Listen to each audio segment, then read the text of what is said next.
வணக்கம். செல்வகுமாரின் முக்கடல் காற்று பற்றிய அறிவிப்பும் இலங்கைக்கான வானிலை ஆய்வறிக்கையும் 2024 டிசம்பர் 25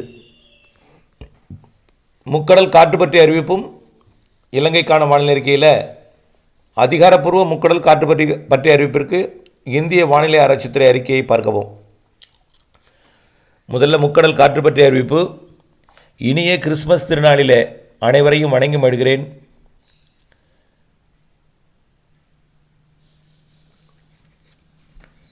தற்பொழுது வங்கக்கடலில் நிலை பெற்றுக் கொண்டிருக்கூடிய காற்றழுத்த தாழ்வு பகுதி ஆந்திர கரையில் தான் காற்று குவிப்பு ஏற்படுத்தி கொண்டிருக்கிறது. இதனால் ஆந்திர கரையோரம் காற்று, கடலில் காற்று, ஆனால் கரையில் இல்லை, கடலில் காற்று, கரையில் மழை. இது படிப்படியாக இது தெற்கு நோக்கி திரும்பும் பொழுது அந்த தமிழ்நாட்டின் வடகோடி மாவட்ட கரையில் கொஞ்சம் காற்று இருக்கும் இன்றைக்கு மாலை இரவில். அதாவது நெல்லூரை ஒட்டிய பழவேற்காடை ஒட்டிய பகுதி, திருவள்ளூர் மாவட்ட கரையோரத்தில் இன்றைக்கு மாலையில் கொஞ்சம் காற்று இருக்கும். ஆனால் இது கடலில் மட்டும்தான், மீனவர்களுக்கு அச்சுறுத்தும் காற்று தான். இதில் எந்த அச்சுறுத்தும் பட தேவையில்லை. ஆனால் நிகழ்வானது தெற்கு நோக்கி நகரும் பொழுது செயலிழந்து காற்று சுழற்சியாக மாறி தான் தமிழ்நாட்டின் கரைக்கு, அதாவது மத்திய தமிழ்நாட்டின் கரை, டெல்டா மாவட்ட கரை அருகே வந்து செயலிழந்து காற்று சுழற்சியாகத்தான் மேற்கு நோக்கி போகும். இதனால் காற்று அச்சம் எதுவும் படவே தேவையில்லை. ஆனால் இன்றைக்கு மாலைக்கு மேல் நாளை 26 27 2 நாளும் எடை குறைந்த படகு போக்குவரத்துக்கு கொஞ்சம் சவால் இருக்கும். அதாவது பிளாஸ்டிக் படகு, கட்டுமரம், இந்த படகு போக்குவரத்திற்கு மீன்பிடித்து அதை வச்சு மீன்பிடிக்கிறது கொஞ்சம் சவால் இருக்கும். விசைப்படகுக்கு எந்த பிரச்சனையும் இருக்காது. இன்றைக்கு ஒரு நாள் ஆந்திர கரைக்கும் மாலையில் ஆந்திர கரையோரை ஒட்டிய திருவள்ளூருக்கு மட்டும் கொஞ்சம் காற்று இருக்கும்.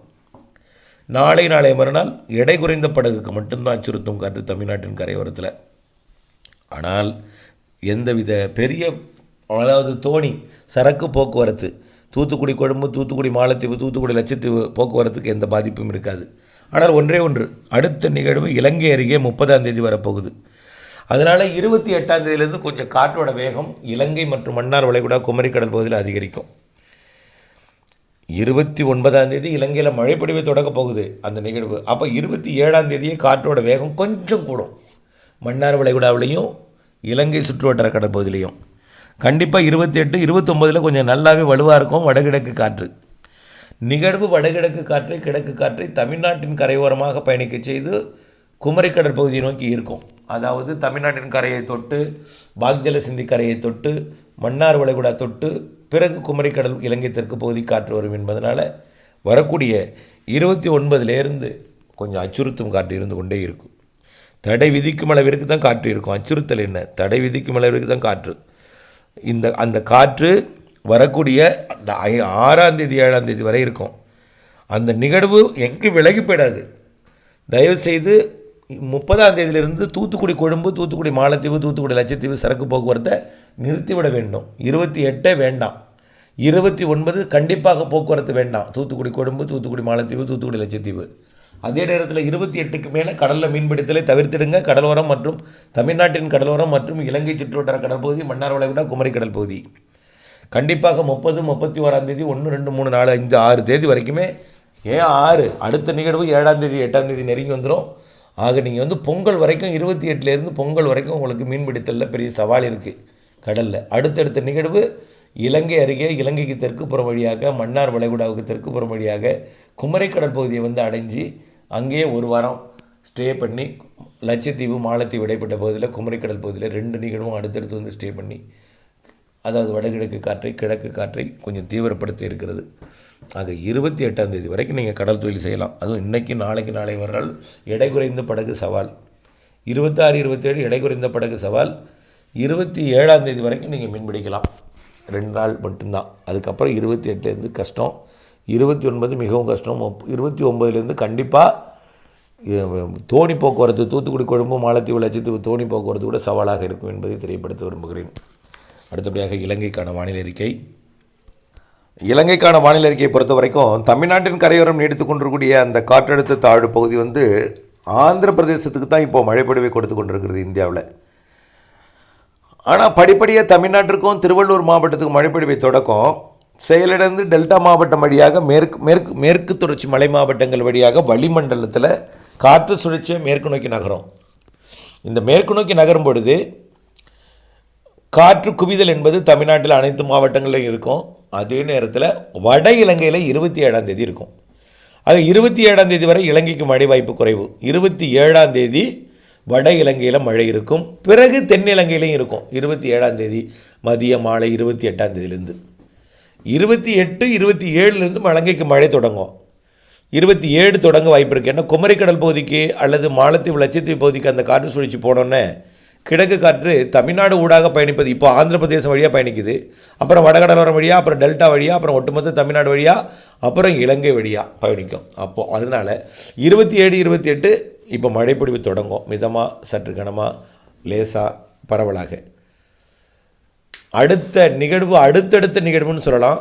இலங்கைக்கு தெற்கே குமரி கடற்பகுதிக்கு வரும். இதனால் வரக்கூடிய 29ஆம் தேதி அடுத்த நிகழ்வு மழைப்பொழிவை தொடங்கினோம். 28ஆம் தேதியே தொடக்கலாம். 29ஆம் தேதி கண்டிப்பாக மழை தொடங்கினோம்.